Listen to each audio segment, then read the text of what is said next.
I'm Nick Seco from HomeRight Windows and Doors, and we're located in Waynesboro, Pennsylvania. So we do vinyl replacement windows, we do steel and fiberglass entry doors, we do aluminum storm doors, and we do sliding patio doors, all made by Provia. The windows are a vinyl replacement window, and it could be anything from double hungs to casements to bay and bow windows and everything in between. So when somebody calls in the office and needs an estimate, they get Roxanne on the phone typically, and she would schedule an appointment for me to come out and take some measurements, provide some literature, go through what options we have, and then I would follow up within about 24 to 48 hours with an estimate with all the details of the products as well as the installed price. I find that we're typically much more affordable than the companies that you see advertising on TV or in a lot of other places. If they're spending a lot of advertising dollars, obviously they're passing those costs on to their consumers. You could go to our website at homerightwaynesboro.com, or you could call us at 717-749-4874. Local and live, covering Franklin and Washington counties, it's Let's Talk TriState with Tiny and Katie. Welcome to Let's Talk TriState, all powered by HomeRight Windows and Doors in Waynesboro, the right choice winner in the 2024 Best of the TriState contest. Joining us today from a very familiar company, a not so familiar face to Let's Talk TriState, her first time joining us. Would you please welcome Mary Cordell? Mary, nice to have you today. Nice to be here. Thank you for having me. Mary, you are the business lending officer with Patriot Federal Credit Union. Before we dive into some of the nuts and bolts of business loans, and if anyone's watching and listening who might be interested in such products, take us through your story, where you're from, how you wound up working your way to where you are with business lending. Sure. So I have been in business lending for about the past 17 to 18 years, but I've been in banking now for 35 years. Oh, okay. So I started right out of high school, have had a very blessed career where, I've had people believe in me probably more than I believed in myself at times. And so it has just allowed me to grow into my career. And I'm doing something now that I truly have a passion and love for. I live here in Greencastle. I've been here now for the past 28 years, and I enjoy living here. My daughter goes to school here, so I'm very vested in this community.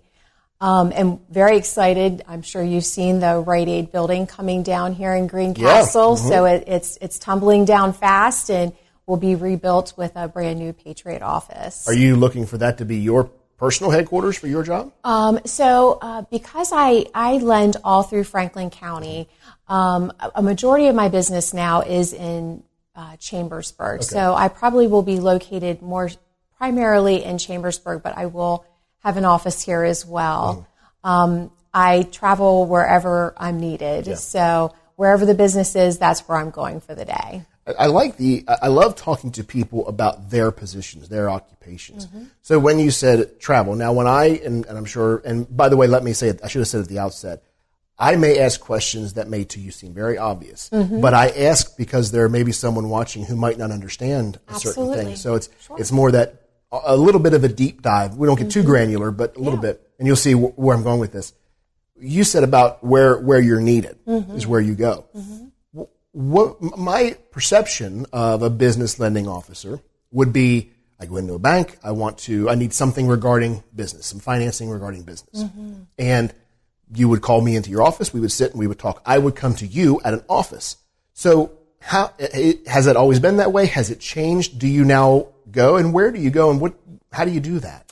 Sure, that's a great question. So no, I travel to the business. Okay. Now, there are business owners or investors that would maybe prefer to come to my office just for confidentiality reasons or privacy reasons. But I love to go to a business and learn about what they do and what is their specialty and how can I complement that. And so the business owner's busy. They don't have time to get in their car and drive to me. So I like to go to them because it allows me to see them in their day-to-day operation and really learn about their business and what do they do best, and what am I needed for?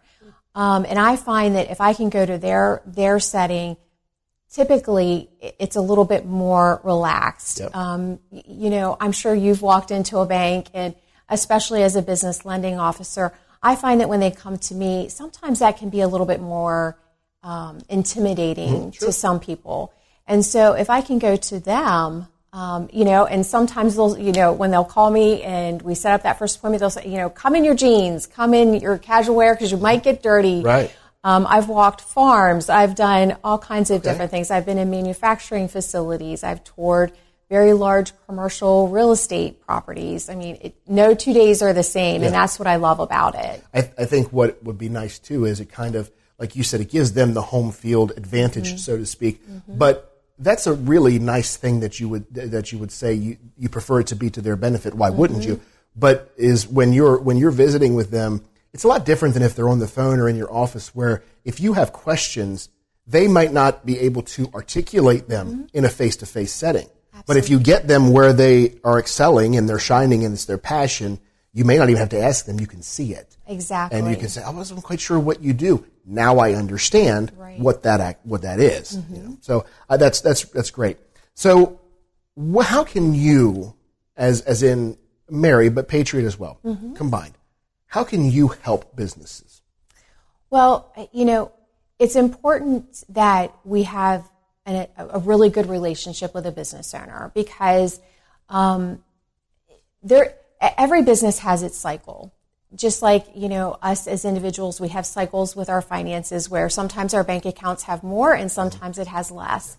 And so every business runs through a cycle. And so it's important to have a very open, candid, and transparent relationship with your business lending partner.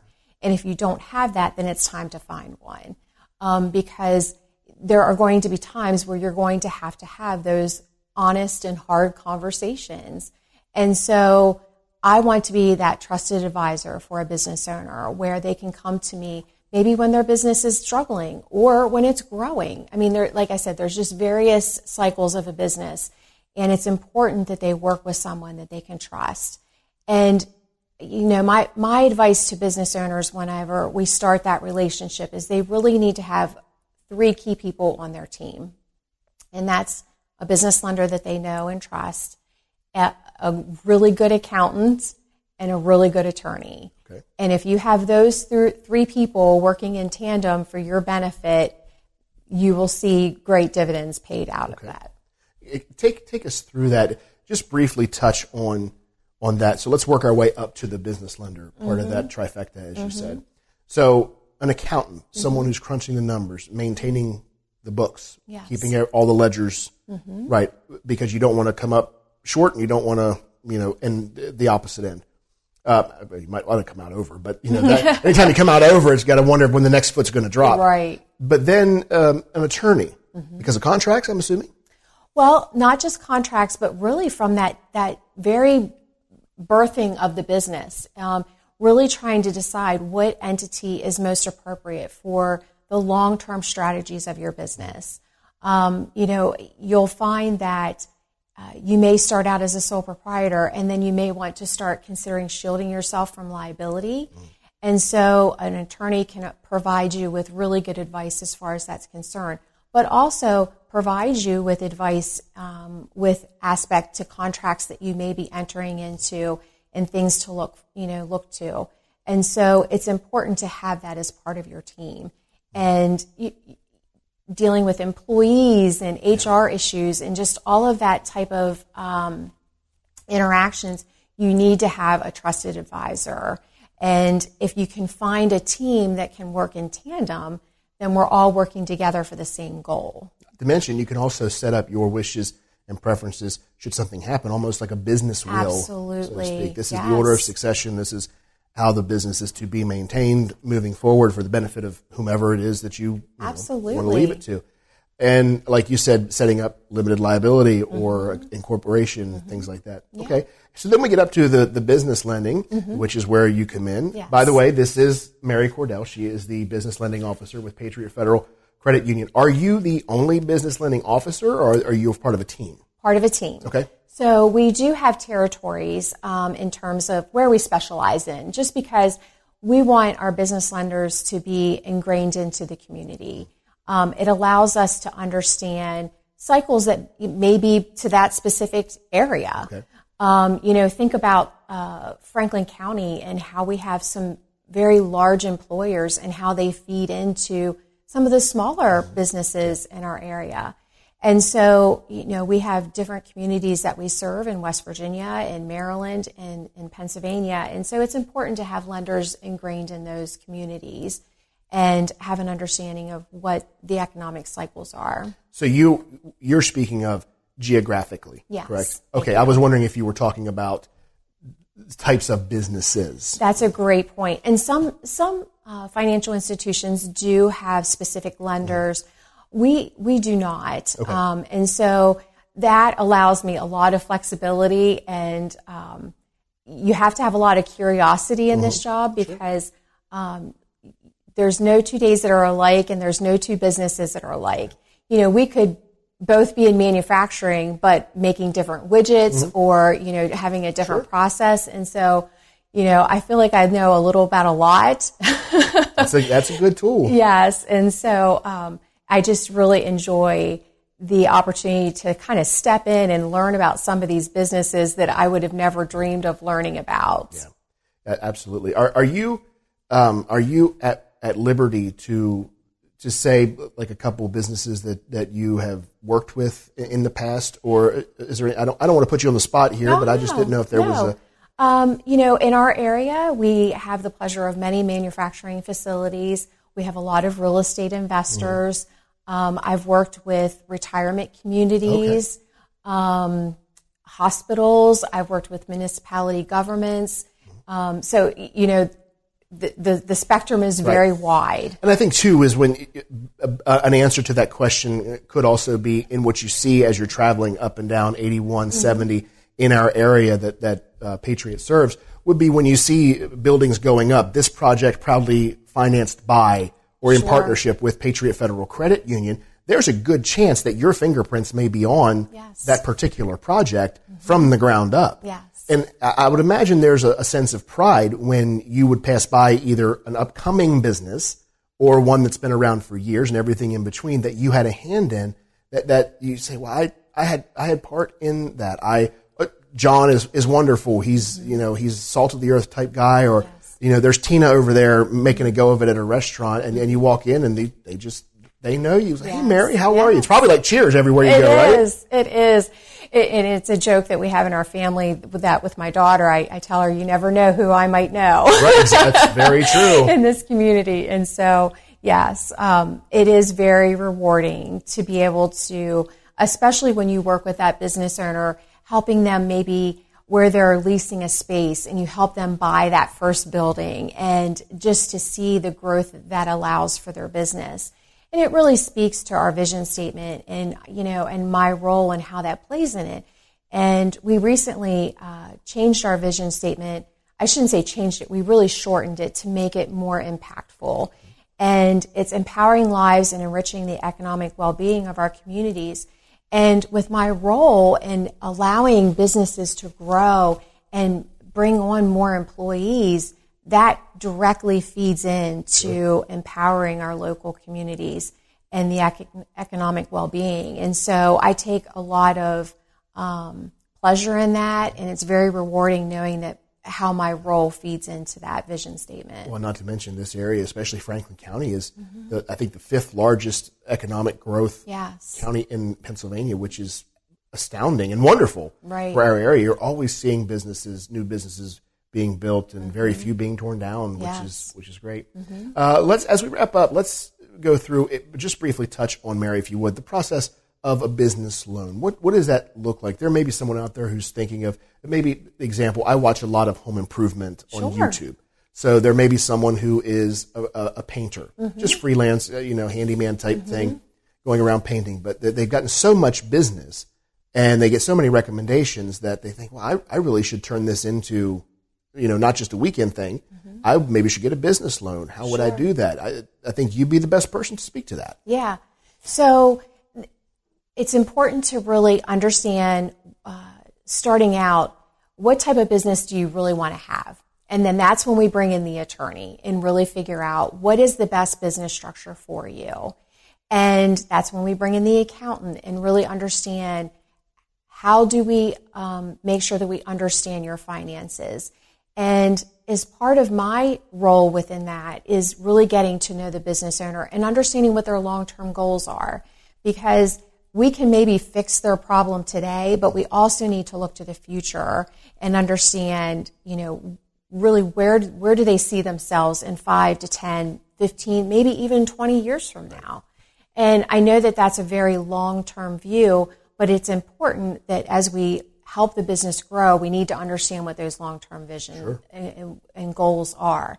And so really getting to know that business owner, and that's on me, is getting to know that business owner, and then really start to dig into their financials. It's very easy to have a set of tax returns and business plans in front of you, and they can be very black and white, because just like we started out this discussion, is businesses do go through cycles. And so we need to add some color to that. Sure. And so that's, me digging in and really understanding and figuring out what the trends of the business are and where they're at within that cycle. And then just figuring out what the most appropriate loan structure would be for that business. Mm-hmm. And sometimes maybe we can't help them right now. And if we can't, I'm always going to lead them to other resources within our area that can maybe help them. I think, too, sorry to interrupt you, but that's a very important thing and to focus on, is that it's predatory lending I think it's gotten better, but it still exists. And as you just said, I think that speaks to Patriot, that speaks to you as loan officer, in that I'm not just going to get you to sign a paper because I get a commission or my pay is based on that. I want what's best for you, because a thriving business is better for me. Absolutely. Which is better for the community. And there are some unscrupulous lenders out there who take full advantage of that. My goal is to get pen to paper. Don't care about you. I don't need to know you. I don't care about your business. Doesn't matter what you do. The moment that I walk out of here, you are but merely a line item on my ledger at the end of the month. Right. That's not what you're doing at Patriot, like you said. I have a vested interest in that business. Because if they're succeeding, I'm succeeding. And if they're not, then I have not done my job, if I've done my lending part correctly. And so we need to set up the business for long-term success. And, it's important on both sides that's why it's important to have that transparent relationship too. And so that's probably the biggest expectation that I like to put before people when meeting with them, is that, we have to have this honest relationship and very candid, because there are going to be times that we're going to have hard discussions. And when those times come, I want it to be respectful, and I want you to know that I'm coming from an area that I want to see you succeed and not to set you up for failure. Sure. It's not personal in that, look, the numbers are the numbers, the vision is the vision. I am merely the vessel that, facilitates all of this. Right. So you have a great mindset for this, Mary. And I've never had a business loan, but if I needed one, I know exactly whose door would get a knock. I've been a member of Patriot since I was 15. So, well, thank you for being a member. Absolutely. And like I said, if I ever need your services, I'm there. Awesome. Patriot's my go-to, as always. Great. Online, patriotfcu.org. You can get in touch with Mary. And I'll tell you what, Mary, if you want to tell us, if you go to Patriot and apply for a business loan, chances are it's going to filter through you. Is that correct? Yes, okay. That's correct. So there you go. Mary and her team will be glad to take care of you. Online, patriotfcu.org. Mary Cordell, Business Lending Officer. Thank you so much for joining us today. Let's Talk TriState. Me. Absolutely. All powered by Virtus Men's Health in Hagerstown. Telehealth available. Find them online, virtusmenshealth.com. If If you'd like to be featured on an upcoming episode of Let's Talk Tri-State, call 717-597-9200 or email letstalk@921thegoat.com.